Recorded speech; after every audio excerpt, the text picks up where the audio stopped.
بسم اللہ الرحمن الرحیم۔ السلام علیکم۔ دیوار شب بائی عالیہ بخاری۔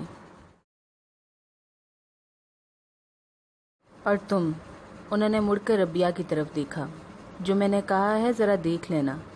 زری کے سامنے گھر کی اہم باتیں ڈسکس کرنے پر وہ باقاعدہ پابندی لگا چکی تھی اور سب سے زیادہ خود ہی اس پر عمل کر رہی تھی۔ زری نے الجھن بھرے انداز میں ربیہ کی طرف دیکھا۔ اس کے چہرے پر سوچ کا تاثر تھا اور فکر بھی۔ وہ ابھی کچھ پوچھنے ہی والی تھی کہ ربیہ چولہا ہلکا کر کے باہر نکل گئی۔ سب لوگ کچھ زیادہ ہی پراسرار ہو گئے ہیں۔ زری نے برتن دھوتے ہوئے خود سے قیاس آرائی کی۔ اگر شائستہ امی سے ٹکراؤ کا خطرہ نہ ہوتا تو وہ یقیناً ربیہ کے پیچھے ہی جاتی۔ معاذ، اندر ہال میں سے ربیہ کی آواز یہاں تک آ رہی تھی۔ معاذ، ذرا دادی کے کمرے میں آنا۔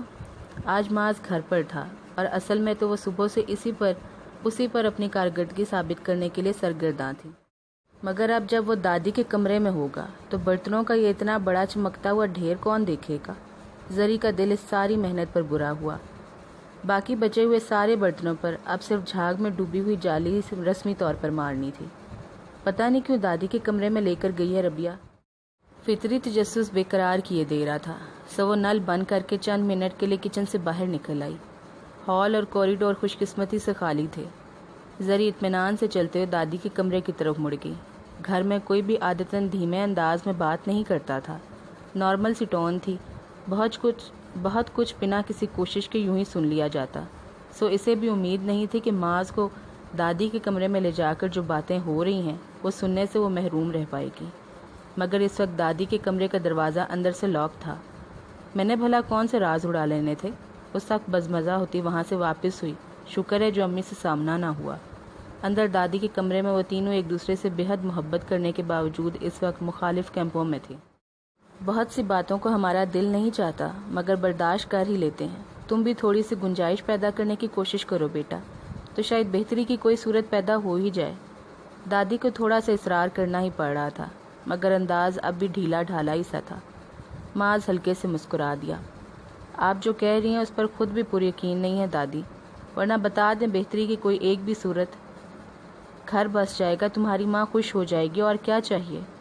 دادی نے دانستہ اس سے نگاہ چرائی۔ گھر تو خیر نہیں بستا، اور جب گھر نہیں بسے گا تو امی کی خوشی بھی بس چند روزہ ہی ہوگی۔ وہ اتنا پر یقین تھا کہ ربیہ نے بھی چونک کر اس کی طرف دیکھا تھا۔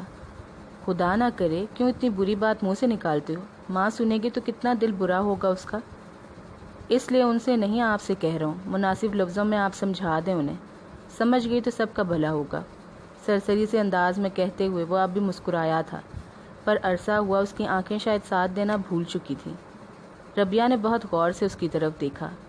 ایک اچھے کیریئر کی شروعات اب اس کے حلیے سے ظاہر ہوتی تھی، اچھے کپڑے، معاشی تحفظ کی بے فکری، مگر وہ بے ساختہ مسکراہٹ، روشن چمکتی خواب دیکھنے والی آنکھیں اسی پرانی جینز اور گھسی ہوئی شرٹ پہنے والے معاذ کی شخصیت کا حصہ تھی۔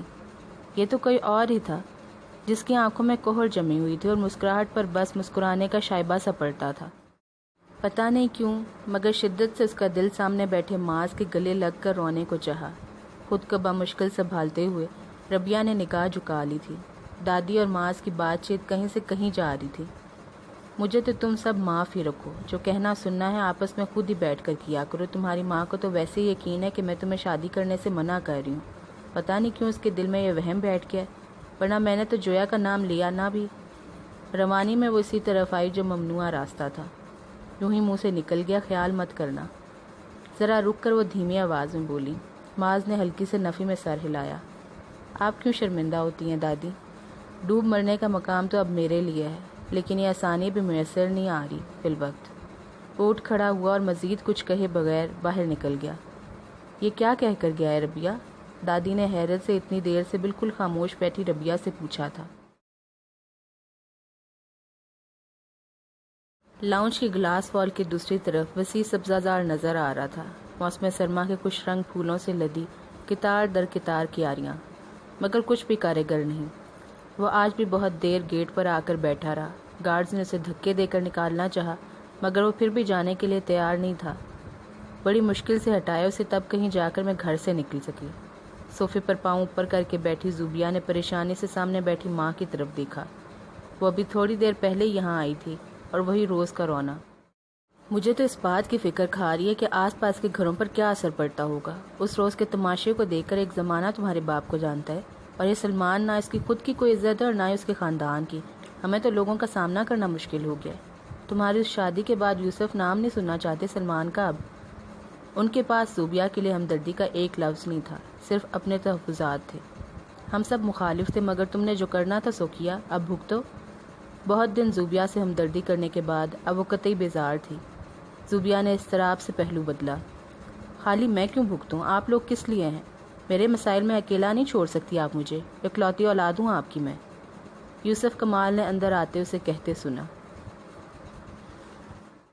کیا چاہتی ہو اب تم ہم سے زوبیہ؟ اپنے کمرے میں جانے کے بجائے وہ سیدھے اس کی طرف آئے۔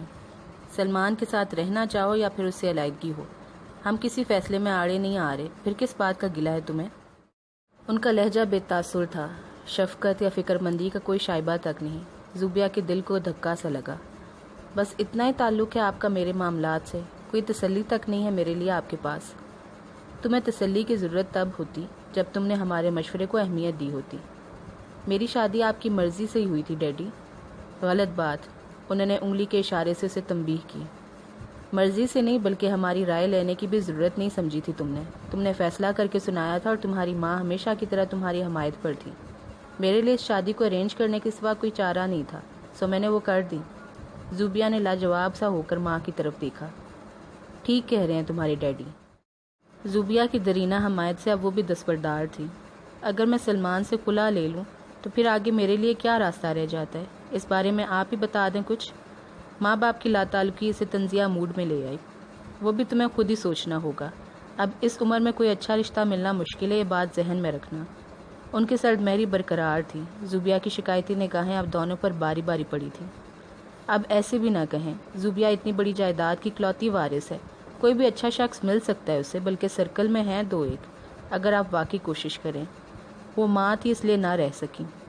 جس اچھے لڑکے کی طرف تمہارا اشارہ ہے وہ شادی کر چکا ہے، اور ہفتے کو میں نے اسے کھانے پر بلایا ہے، انہوں نے تازہ خبر دی تھی۔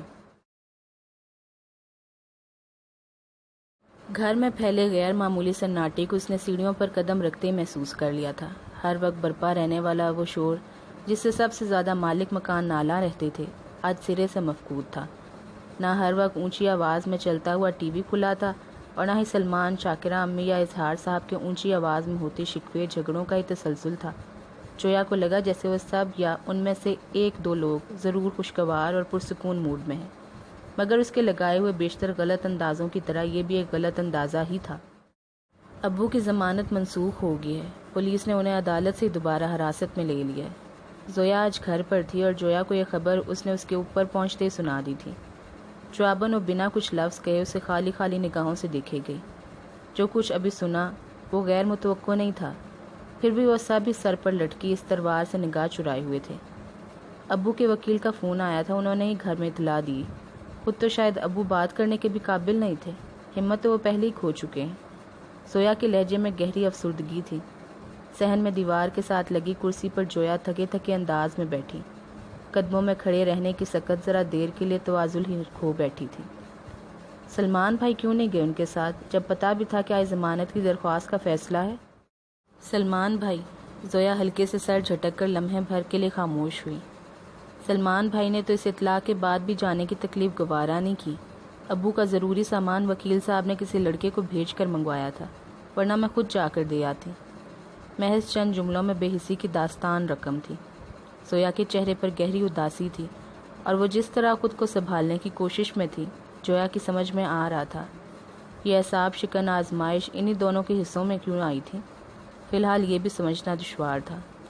تم نے مجھے فون کیوں نہیں کر دیا اسکول میں جلدی واپس آ جاتی، سب کچھ اکیلے ہی۔ کیا فائدہ؟ کون سی کوئی خوشخبری تھی جو سنائی جاتی؟ اور یہ فیصلہ تو صبح ہی آ گیا تھا۔ میرا خیال تھا کہ سلمان بھائی اور آپا گل تھوڑا بہت تو سنبھال ہی لیں گے۔ آپا گل آ گئی تھی؟ جویا نے بے ساختہ پوچھا تھا۔ زویا نے دھیرے سے نفی میں سر ہلایا۔ کوئی بھلائی، کوئی امید نہیں، پھر بھی رشتوں سے بندھی فضول توقعات کے بار بار ٹوٹنے کا درد بھرا سلسلہ۔ وہ دونوں ابھی تک اسی دھوپ بھرے صحن میں تھی۔ میں امی کو دیکھتی ہوں، ان کی طبیعت تو ٹھیک ہے نا؟ اٹھ کر کمرے کی طرف بڑھی تھی۔ پتہ نہیں ٹھیک ہے بھی اور نہیں بھی۔ کیا مطلب؟ وہ جاتے جاتے رکی۔ مگر زویا مزید کچھ کہنے کے بجائے اس کا ہاتھ تھام کر اندر کمرے میں لے آئی۔ باہر کی تیز دھوپ کے مقابلے میں کمرے میں اس وقت بھی نیم تاریکی سی تھی۔ بند دروازے، کھڑکیاں اور ان پر گرے بھاری پردے۔ زویا کو فوری طور پر کچھ دکھائی نہیں دیا۔ امی؟ وہ اندر سے ان کی بیڈ کی طرف بڑھی تھی۔ شاکرہ امی کی سسکیاں سنائی دے رہی تھی۔ زویا نے لائٹ آن کر دی تھی۔ وہ لٹے پٹے انداز میں بیڈ پر نیم دراز تھی اور آنکھوں پر آئی سوجن ان کے مستقل روتے رہنے کی گواہی دے رہی تھی۔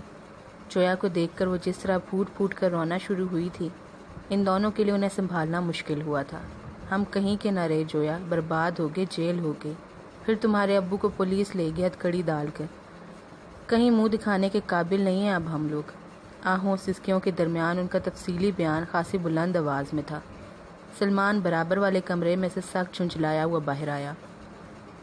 اور زور سے چلائیے تاکہ 2-4 لوگ جو ہمارے گھر کی بدنامی کے بارے میں اب تک واقف نہیں ہیں انہیں بھی اطلاع مل جائے کہ ہمارے باپ کرپشن کے الزام میں جیل کی ہوا کھا رہے ہیں۔ جہالت کی بھی کوئی حد ہوتی ہے۔ اس کا غصہ تم بھی کچھ بھی کارگر نہ ہوا۔ شاکرہ امی اور بھی زیادہ بے قراری سے روئی گئی۔ اس بار صرف اظہار صاحب کا دکھ کی وجہ نہیں بنا تھا۔ آپ کو ابو کی تکلیف کا خیال نہیں آ رہا سلمان بھائی، صرف لوگوں کی فکر ہے؟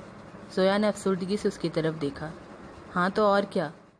اس کی بے حسی اب حیرت میں مبتلا نہیں کرتی تھی۔ ابو تو پہلے بھی کتنے دن رہ چکے ہیں جیل میں، عادی ہیں وہاں کے ماحول کے، اس بار انہیں تکلیف نہیں ہوگی وہاں۔ البتہ لوگ دوبارہ اس سارے قصے کو تازہ کریں گے۔ کل کے اخبار میں چھوٹی سی خبر ضرور لگے گی اور مجال ہے جو سارے خاندان میں کوئی ایک بھی چوک جائے اسے پڑھنے سے۔ ذلیل کروا کے رکھ دیا انہوں نے تو۔ ساری دنیا پیسہ بنا رہی ہے مگر کوئی پکڑا نہیں جاتا۔ سب اپنے ہاتھ صاف رکھتے ہیں، انہیں اتنی عقل بھی نہیں آئی کہ رشوت کھاتے ہوئے۔ حرام کی کمائی سے پوری طرح فیضیاب ہونے کے بعد وہ پوری ڈھٹائی سے بلاگ تبصرہ کر رہا تھا۔ زویا نے نچلا لب سختی سے دانتوں تلے دبایا تھا۔ دفع ہو جا سلمان، چلا جا میرے سامنے سے۔ کچھ کر نہیں سکتا تو زخموں پر نمک بھی نہ چھڑک۔ شاکرہ امی نے بے ساختہ اس کے آگے ہاتھ جوڑے تو وہ پیر پٹکتا ہوا چلا گیا۔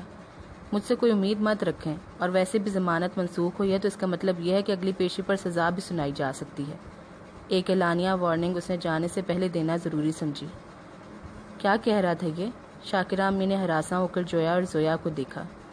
کچھ نہیں، میں آج شام میں وکیل صاحب سے ملوں گی جا کر، آپ فکر مت کریں، سب ٹھیک ہو جائے گا۔ گو اسے اپنے کہے آخری جملے پر خود بھی ذرا بھر یقین نہیں تھا، مگر شاکرہ امی کی تسلی کے لیے کہنا پڑا تھا۔ مگر شام میں تو ٹیوشن سینٹر چھٹی کر لوں گی وہاں سے، یہ کام زیادہ ضروری ہے۔ پھر ابھی فون کر دو، تمہاری ہیڈ کو یہ اتنی بڑی مہربان تو نہیں ہے، اچھی خاصی سنائے گی تمہیں۔ زویا نے اسے یاد دلایا۔ سلمان پھر سے دروازے میں آ کھڑا ہوا تھا۔ آج صبح سے رونا پیٹنا مچا ہوا، کچھ بھی نہیں پکایا۔ پیسے دو، میں کچھ کھانے کے لیے لے کر آتا ہوں، بھوک سے دم نکلا جا رہا ہے۔ بنا ایک لفظ بھی کہے زویا نے پیسے نکال کر اس کے ہاتھ میں تھمائے اور اپنے کمرے کی طرف بڑھ گئی۔ بس اتنا ہی؟ اس نے اپنے پیچھے سلمان کو مایوسی سے کہتے سنا تھا۔ میں تمہارے ساتھ چلوں گی۔ زویا اس کے ساتھ ہی اندر آئی تھی۔ کیا فائدہ، بات ہی تو کرنی ہے وہاں جا کر۔ پھر بھی کم از کم تم اکیلی تو نہیں ہوگی نا وہاں اتنے رش میں؟ کپڑے نکال کر واش روم کا رخ کرتی ہوئی زویا نے کچھ چونک کر اس کی طرف دیکھا۔ اکیلی؟ اندر اترتے سناٹے میں اسی ایک لفظ کی گونج پھیلی تھی۔ کھلی کھڑکیوں سے نرم گرم سی دھوپ کمرے میں اتری تھی۔ زری نے بڑی سعادت مندی سے دادی کے پیر دباتے ہوئے ایک بار پھر ان کی طرف دیکھا۔ کیا کہنا چاہ رہی ہے؟ آخر کہہ بھی دے۔ وہ اخبار کھولے بیٹھی تھی مگر خود بار بار اٹھتی نگاہ بے خبر نہیں تھی۔ پیسے چاہیے، اب پھر بھاوج یاد آ رہی ہے، ماں سے کہہ کر بھجوا دیتی ہوں سکھر۔ ارے توبہ کریں، ہلکی سی جھرجھری لے کر اس نے بے ساختہ کان کی لو کو چھوا۔ سعیدہ کے پاس بھیجے جانے کی دھمکی خون خشک کرتی تھی۔ دل کو لگی معاذ نام کی لگن کے ساتھ اب اس بڑے سے کھلے کھلے پرسکون گھر میں گزرنے والی زندگی سے دستبردار ہونا بھی آسان نہیں رہا تھا۔ میری کیا شامت آئی ہے جو میں سکھر کی ٹرین پکڑوں؟ اگر آپ مجھ سے تنگ آ جائیں تو بے شک دارالایمان ہی بھیج دیں دادی، میں اف نہیں کروں گی۔ اس نے سوچی سمجھی سے مظلومیت خود پر طاری کی، سو دادی کا رد عمل فوراً ہی خود سامنے آیا۔ خدا نہ کرے جو ہم تجھے دارالایمان بھیج دیں، ایسے ظالم بھی نہیں ہیں، بس ذرا اپنی زبان اور عادتوں کو کنٹرول میں رکھ، اللہ نے چاہا تو کوئی مناسب لڑکا دے کر تیری شادی کر کے رخصت کر دیں گے۔ زری کی جلد از جلد شادی کا تذکرہ اب وہ اکثر چھیڑے رکھتی تھی، سو وہ اور بھی جلتی۔ اتنا مناسب لڑکا گھر میں موجود ہے اور مجھ میں بھی سوائے تعلیم کی کمی اور غریبی کے کیا نقص ہے؟ دادی کو اس کے چہرے کے تاثرات سے اس کی ناگواری کا اندازہ ہو رہا تھا۔ اب کیا ہو گیا؟ لڑکیاں اپنی شادی کی بات سن کر خوش ہوتی ہیں، تو کیوں منہ بنائے بیٹھی ہے؟ مجھے نہیں جانا یہاں سے کہیں اور۔ مارے خوف کے چند لمحے تو اس سے کچھ اور کہا بھی نہ گیا۔ دادی کی توجہ پھر سے اخبار کی طرف ہونے لگی۔ جو بات وہ اتنی دیر سے پوچھنا چاہ رہی تھی غیر متعلقہ باتوں میں الجھ کر کہیں پیچھے ہی رہ گئی تھی۔ دادی، وہ معاذ کے لیے جو لڑکی امی کو پسند آ گئی ہے اس کا کیا ہوا؟ آپ تو اب تک بھی نہیں گئے اسے دیکھنے۔ میرا کیا دیکھنا، شائستہ کو پسند آ گیا تو ٹھیک ہی ہوگی، آگے معاذ کی مرضی۔ دادی کا انداز لا تعلقی لیے ہوئے تھا۔ زری کو یہ بات اچھی لگتی تھی کہ دادی کو معاذ کے لیے پسند کی جانے والی لڑکیوں میں ذرا بھی دلچسپی نہیں تھی۔ آپ کی کتنی اچھی عادت ہے، کسی بھی بات میں دخل نہیں دیتی، ورنہ چاہیں تو خود اپنی پسند کی لڑکی سے شادی کر دیں معاذ کی۔ ایک شرمیلی سی مسکراہٹ خود بخود اس کے چہرے پر آئی اور دادی کی ٹانگیں دباتے ہوئے ہاتھوں کی گرفت اور بھی تیز۔ میری پسند کی لڑکی؟ افسردگی سے کہتے کہتے انہیں کچھ اور یاد آیا۔ اور یہ معاذ کیا لگا رکھی ہے؟ 10 بار کہے معاذ بھائی کا کرو۔ جی اچھا، اس نے ہر بار کی طرح فوراً سر ہلا دیا۔ تو کیا کہہ رہی تھی میں؟ آپ کی پسند کی لڑکی کے متعلق میری ماں نے تو سیدھی سادی خدمت گزار دیکھیے گا، گھر کو جنت بنا دے گی۔ زری کا دل اتنی سی بات کرتے ہوئے بھی امید بھرے انداز میں دھڑکا تھا۔ ہاں، دادی نے ایک لمبی سی سانس لی۔ میری جویا ایسی ہی تھی، صابر، محبت کرنے والی، خدمت گزار۔ اس سے اچھی لڑکی معاذ کو مل ہی نہیں سکتی اور نہ ملے گی، چاہے شائستہ کتنی ہی ڈھونڈے۔ مگر وہ بات تو کب کی ختم ہو چکی دادی، اس کا کیا ذکر؟ اب امی تو نام بھی سننا گوارا نہیں کرتی اس لڑکی کا۔ اس کا بنا بنایا موڈ غارت ہوا۔ دادی نے بہت غور سے اس کی طرف دیکھا۔ اور معاذ جویا کے علاوہ کسی اور کا نام سننے کو تیار نہیں، یہ بھی سچ ہے۔ زری نے اپنے خشک ہوتے لبوں پر زبان پھیری۔ کیا وہ بہت خوبصورت ہے دادی؟ میں نے کہا نا کہ معاذ کے لیے اس جیسی کوئی اور، ان کی بات ادھوری ہی رہے گی۔ اماں، اسلام صاحب تیزی سے کمرے میں آئے تھے۔ آپ نے آج کا اخبار پڑھ لیا؟ وہ پریشان تھے۔ نہیں، ایسے ہی دیکھا ہے سرسری، یہ لڑکی بار بار باتوں میں لگا لیتی ہے، خیر تو ہے نا؟ خبر تو اچھی نہیں ہے اماں، اظہار دوبارہ پکڑے گئے ہیں، ضمانت منسوخ ہو گئی ہے، بہت ہی افسوس ہوا ہے، پتہ نہیں شاکرہ اور بچیوں پر کیا گزر رہی ہوگی۔ بات کرتے وہ قریب پڑی کرسی پر بیٹھے۔ زری دانستہ پیچھے کو سرکی۔ خبر تازہ تھی اور اس کی باخبر رہنے کی عادت اسے ان سب سے بھی متعارف کرا چکی تھی جس کو اس نے اب تک دیکھا بھی نہیں تھا۔ الہی خیر رحم کر دے، اظہار اور اس کی بیوی بچوں پر سارا پیسہ بھر دیا اس نے، پھر بھی سزا ختم نہیں ہوئی تھی کیا؟ دادی کے چہرے کا رنگ اڑ گیا۔ جرمانہ بھرا تھا اظہار نے اماں، اتنا کمایا نہیں ہوگا ان چکروں میں جتنا ادا کرنا پڑا ہے، خدا کرے کہ سزا کم سے کم ہو، کوئی اچھا وکیل کرنا پڑے گا، فیس مقدمے کے اخراجات۔ وہ آہستہ آہستہ تفصیل بتا رہے تھے۔ ایک ایک کر کے سبھی دادی کے کمرے میں جمع ہونے لگے، ربیہ، امی اور معاذ۔ دروازے کے بالکل ساتھ دیوار کے ساتھ ٹیک لگا کر وہ بالکل خاموش کھڑا تھا۔ کمرے میں ہوتے ہوئے بھی کسی تبصرے میں اس نے اب تک حصہ نہیں لیا تھا، اور جب سے وہ یہاں آ کر کھڑا ہوا تھا زری کو اس پر سے اپنی نگاہ ہٹانے کی بڑی شعوری سی کوشش کرنی پڑ رہی تھی۔ امی نے حسب عادت زری کو وہاں سے رخصت کیا۔ ہمیں اس وقت شاکرہ اور بچوں کی خبر گیری کرنی چاہیے۔ سارا خاندان جانتا ہے کہ وہ اس وقت کتنی بڑی مالی پریشانی سے گزر رہے ہیں۔ کم سے کم اتنا تو کر سکتے ہیں نا کہ… اسلام صاحب کی نیک نیتی سے کی گئی بات میں بھی اختلافات کا پہلو ڈھونڈا جا رہا تھا۔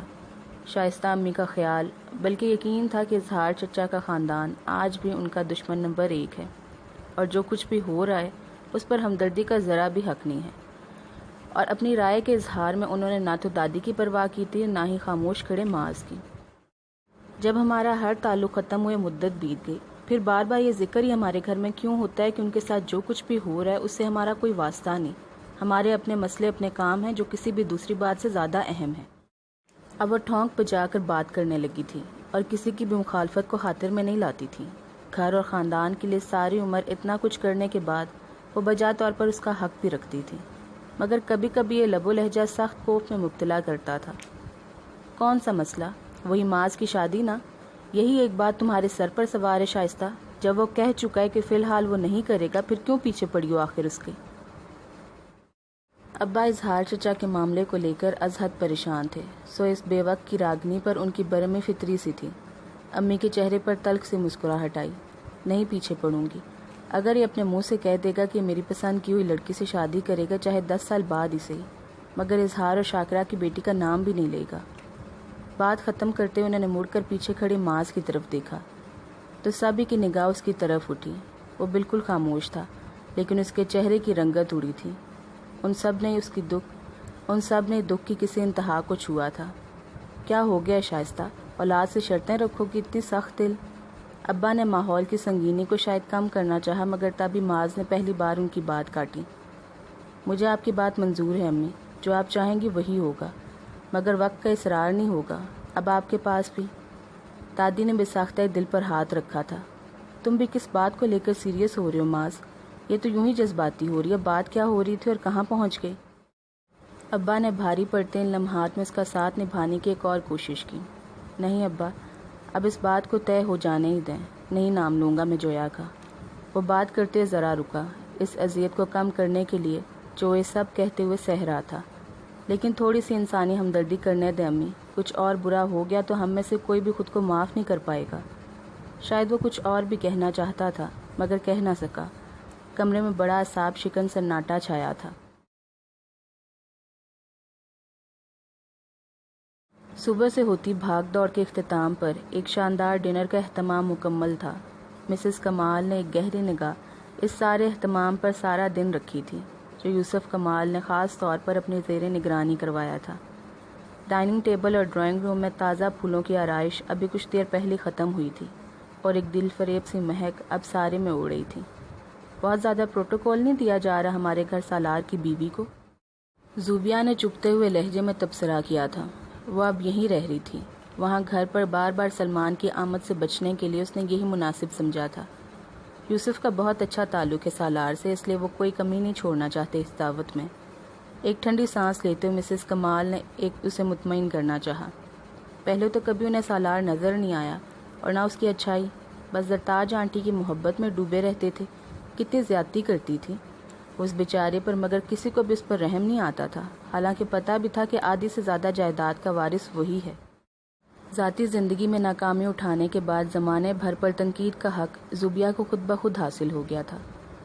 مسز کمال اس کی کیفیت کو سمجھ کر بھی انجان بنے رہنے میں ہی عافیت محسوس کر رہی تھی۔ وقت کی بات ہے زوبی، یوسف دل کے اچھے تھے، پہلے تو طبیعت بھی نرم تھی، بعد میں حالات ہی کچھ ایسے ہوتے چلے گئے کہ ایک بہت ہی گڈ مڈ ہوا واقعات کا مجموعہ تھا، جو خود ان کے لیے بھی برسوں تکلیف کا سبب بنا رہا تھا۔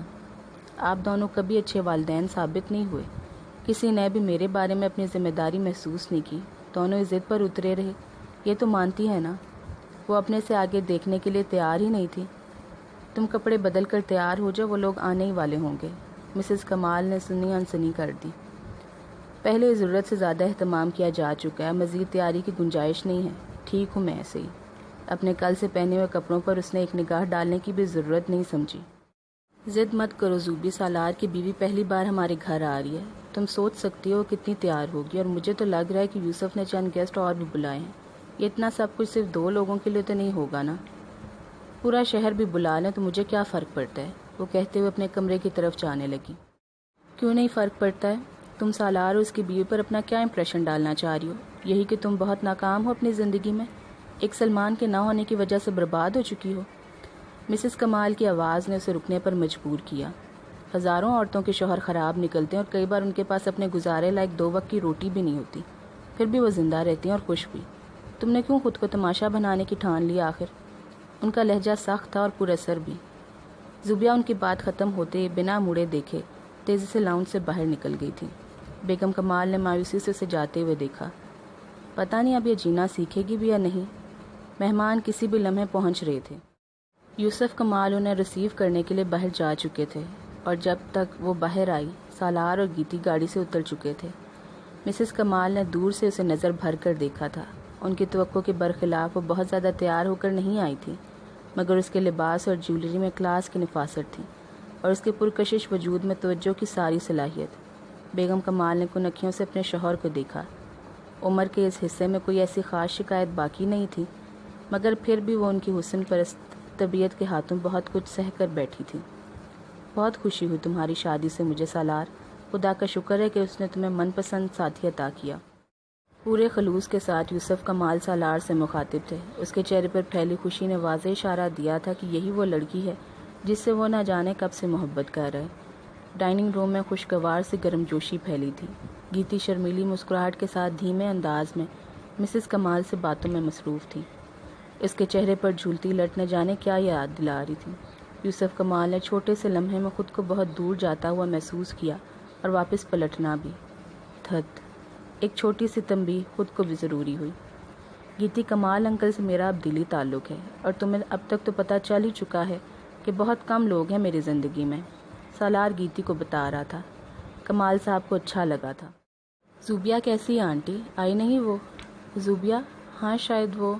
مسز کمال کے لیے الفاظ کا انتخاب مشکل ہوا، تبھی وہ اندر چلی آئی۔ بڑی عمر ہے تمہاری، ابھی ذکر ہوا بھی موجود۔ سالار اس کے لیے احتراماً کھڑا ہوا تھا اور ساتھ ہی گیتی بھی۔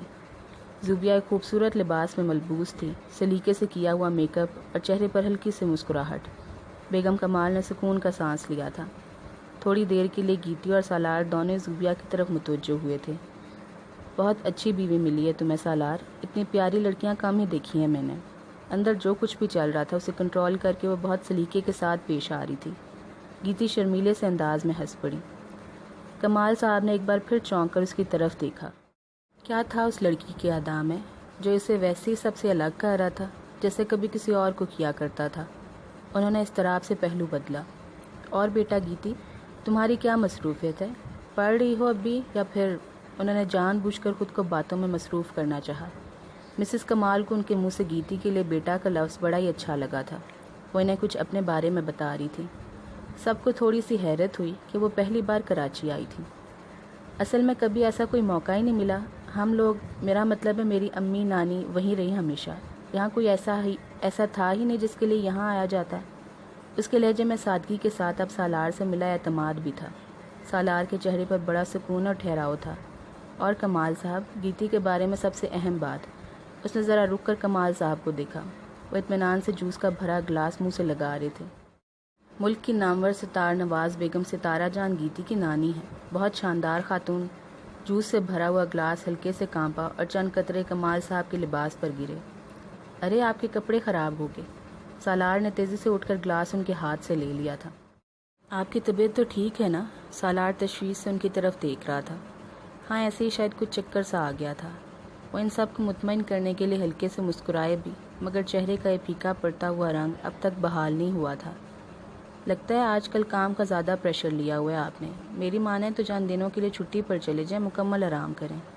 کمال صاحب کو اس کی اپنے لیے فکر مندی اچھی لگی تھی۔ مشورہ تو اچھا ہے مگر سب کچھ دوسروں پر نہیں چھوڑا جا سکتا۔ کاش کوئی ایسا ہوتا جس پر میں مکمل بھروسہ کر سکتا۔ وہ خود کو سنبھال چکے تھے لیکن لہجے کی ہلکی سی افسردگی کو سبھی نے نوٹ کیا۔ مسز کمال نے بے چین ہو کر پہلو بدلا۔ شاید اب اس عمر میں یوسف کو بیٹے کی کمی کا احساس ہونے لگا ہے۔ تھوڑا سا اعتبار مجھ پر کریں تو میں آ کر دیکھ لوں گا آپ کی غیر موجودگی میں آپ کا آفس۔ سالار مسکراتے ہوئے کمال سے مخاطب تھا۔ وہ ہلکے سے ہنس پڑے۔ یہ تو میرے لیے خوش قسمتی کی بات ہوگی کہ تم اپنا قیمتی وقت مجھے دے سکو، مگر تم تو اب کراچی میں زیادہ دن رکتے ہی نہیں۔ اب یہیں رکوں گا، بے فکر رہیں۔